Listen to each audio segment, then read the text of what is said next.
mistake on origin? क्या वाकई में चांद पर एलियंस हैं? किसे देखा था एस्ट्रोनॉट्स ने चांद पर? और क्यों आखिर 50 साल तक चांद पर कोई भी मिशन नहीं भेजा गया? क्या चांद पर एलियंस का बेस है? कितना कम और कितना ज्यादा टेम्परेचर होता है चांद पर? जानेंगे दोस्तों आज की इस वीडियो में ऐसे ही सवालों के जवाब, तो बने रहिए हमारे साथ। दोस्तों, स्पेस रेस का दौर आज से करीब 70 साल पहले शुरू हुआ था। इसे अमेरिका और सोवियत संघ ने शुरू किया, जिसके बाद करीब 50 साल पहले अमेरिका ने साल 1969 में पहली बार इंसानों को चांद पर लैंड कराने में सफलता हासिल की। यही नहीं, उसने इसके बाद भी कई बार इंसानों को चांद पर भेजा। हालांकि चांद पर पहुंचने की शुरुआत रूस ने 1959 में ही कर दी थी, जिसके बाद उसने कई प्रयास किए और साल 1966 में ही लूना 9 मिशन की चांद पर सॉफ्ट लैंडिंग करा दी गई। लेकिन रूस चांद पर इंसानों को नहीं उतार पाया। इसके बाद बारी आती है दोस्तों चीन की, जिसने अभी तक चांद पर किसी इंसान को तो नहीं उतारा, लेकिन हाँ, साल 2013 में उसने चांद पर अपना रोवर जरूर उतारा था, जिसके बाद वो चांद पर पहुंचने वाला तीसरा देश बन गया। और अब बारी आती है भारत की। अगर चंद्रयान 3 की चांद पर सॉफ्ट लैंडिंग हो जाती है तो दोस्तों भारत चांद पर पहुंचने वाला चौथा देश बन जाएगा। लेकिन इन सब के बीच दोस्तों चांद पर इंसान के पहुंचने को लेकर बहुत से सवाल उठते रहे हैं, जिनका जिक्र अभी तक हमने किया है। लेकिन उनमें से कुछ सवाल बहुत ही अहम है कि आखिर इतने समय तक इंसान वहां क्यों नहीं गया? क्या वाकई में चांद पर एलियंस हैं और वो वहां बस्तियां बनाकर पहले से रह रहे हैं? तो चलिए जानते हैं इन सवालों के जवाब। कहा जाता है दोस्तों, नील आर्मस्ट्रॉन्ग के चांद पर पहुंचने के समय से लेकर उनके बाद जितने भी एस्ट्रोनॉट्स चांद पर पहुंचे, उनका आमना सामना एलियंस से हो चुका है। लेकिन इस बात को छुपाया जाता रहा है। इस बारे में भी दोस्तों हम बात करेंगे, क्योंकि शायद कुछ लोगों को इस बारे में मालूम भी हो। लेकिन उससे पहले बात करते हैं दोस्तों चीन के स्पेसक्राफ्ट की। हालांकि चीन ने अभी तक चांद पर इंसानों को तो नहीं उतारा है, लेकिन चीन चांद पर अपना रोवर Yutu-2 उतार चुका है। चांद पर पहुंचने के बाद चीन के रोवर ने वहां से डेटा कलेक्ट करना शुरू कर दिया। इसी डेटा कलेक्शन के दौरान कहा जाता है कि साल 2020 में चांद के रोवर को चांद पर कुछ दूरी पर कोई रहस्यमयी चीज दिखाई दी। ये वस्तु जो भी थी उसकी शेप स्क्वायर जैसी थी और ये रोवर से करीब 80 किलोमीटर की दूरी पर थी। इस रहस्यमयी चीज को दोस्तों चीन ने रहस्यमयी झोपड़ी कहा। कुछ मीडिया रिपोर्ट्स के मुताबिक इस चीज को 2020 में नवंबर में देखा गया था। हालांकि दोस्तों चीन के रोवर Yutu-2 द्वारा ली गई तस्वीर में ये चीज साफ ज्यादा नजर नहीं आती, लेकिन इससे पहले भी दूसरे देशों द्वारा भेजे गए मून मिशंस द्वारा कलेक्ट किए गए डेटा में कई ऐसे सबूत बताए जाते हैं जो चांद पर किसी न किसी बाहरी जीव की मौजूदगी की तरफ इशारा करते हैं। जैसे एक ब्रिटिश स्पेस एक्सपर्ट और ऑथर साइमन लुइस के दावे के मुताबिक अपोलो मिशन के द्वारा एस्ट्रोनॉट्स ने कई ऐसी तस्वीरें ली जिनमें एलियंस के मौजूद होने के सबूत थे। जैसे साल 1972 में अपोलो 16 मिशन जब चांद पर भेजा गया, तब उस मिशन के दौरान एक तस्वीर ली गई थी जिसमें चांद पर एक लंबी सी शेप नजर आई। ये शेप देखने में किसी सिगार की तरह दिख रही थी। कहा जाता है कि ये सिगार जैसी शेप या चीज चांद पर मौजूद बहुत से गड्ढों में से एक गड्ढे में दिखाई दी थी। यही नहीं दोस्तों, नासा के बारे में कुछ लोग जो दावा करते हैं कि नासा चांद पर जाने से डरता है, वो इसलिए करते हैं क्योंकि कुछ लोगों का दावा है कि नासा के तकरीबन हर मिशन के दौरान उन्हें वहां पर रहस्यमयी चीजें नजर आती रही थी।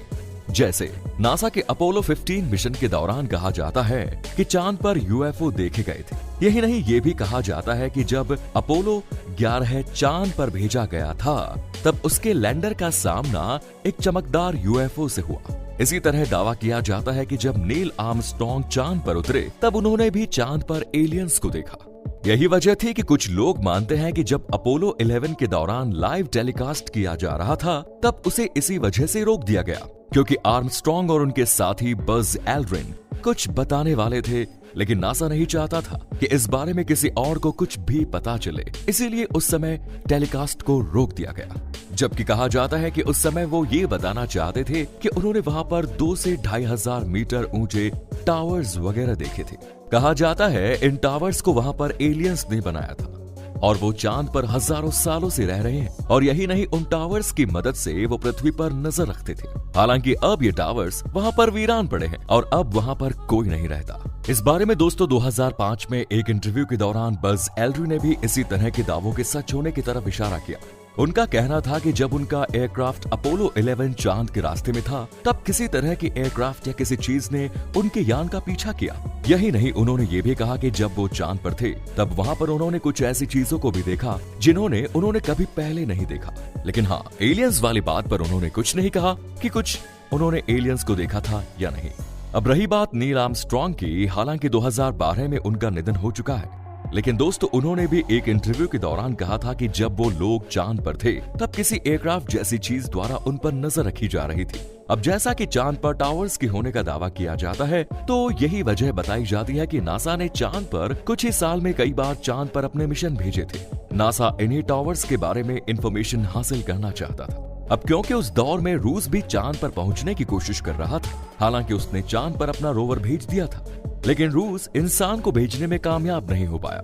इसीलिए नासा रूस के चांद पर पहुंचने से पहले ही उन टावर्स के बारे में ज्यादा से ज्यादा इंफॉर्मेशन कलेक्ट कर लेना चाहता था। इसीलिए उसने उस दौर में इतने महंगे प्रोजेक्ट पर खर्चे की परवाह किए बिना पानी की तरह पैसा बहाया और कई सारे प्रोजेक्ट्स लॉन्च किए। लेकिन कहा जाता है कि जिस समय नासा ने चांद के लिए 1972 में अपना प्रोजेक्ट लॉन्च किया और उसके एस्ट्रोनॉट्स चांद पर उतरे, तब उनका सामना एलियंस से हुआ।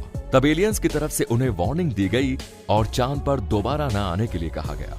कहा जाता है इसीलिए नासा ने 1972 के बाद चांद के लिए किसी भी प्रोजेक्ट को लॉन्च नहीं किया। यही वजह थी कि जिस नासा ने आज से 50 साल पहले ही इंसान को चांद पर पहुंचा दिया, और वो भी कई बार, उस नासा ने दोबारा चांद पर जाने के लिए प्रयास नहीं किए। और सिर्फ नासा ने ही नहीं बल्कि दुनिया के किसी और देश ने भी इस बारे में किसी तरह की कोई कोशिश नहीं की। हालांकि पिछले 50 सालों में दुनिया ने टेक्नोलॉजी के बारे में एक लंबी छलांग मारी है। हालांकि 50 साल पहले की टेक्नोलॉजी और आज की टेक्नोलॉजी में जमीन आसमान का फर्क आ चुका है, और पहले के मुकाबले आज की टेक्नोलॉजी भी काफी एडवांस हो चुकी है। इसीलिए दोस्तों भारत चंद्रयान जैसे प्रोजेक्ट्स को एक हल्के रॉकेट की मदद से काफी कम ईंधन के जरिए भी चांद पर पहुंचाने में कामयाब हो चुका है, और अब चांद पर अपने लैंडर और रोवर को उतारने की कोशिश करने वाला है।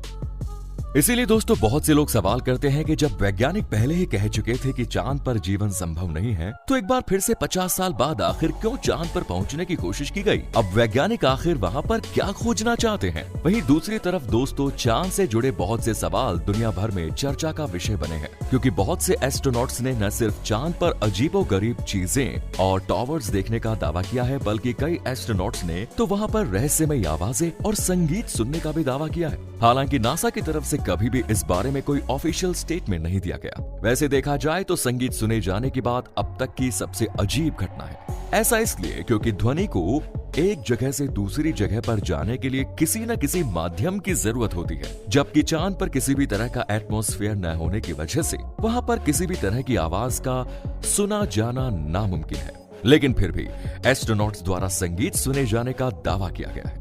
क्या वहां पर वाकई में एलियंस के बनाए हुए टावर्स हो सकते हैं? इस बारे में कमेंट्स में जरूर बताएं। चैनल को सब्सक्राइब जरूर करें। धन्यवाद।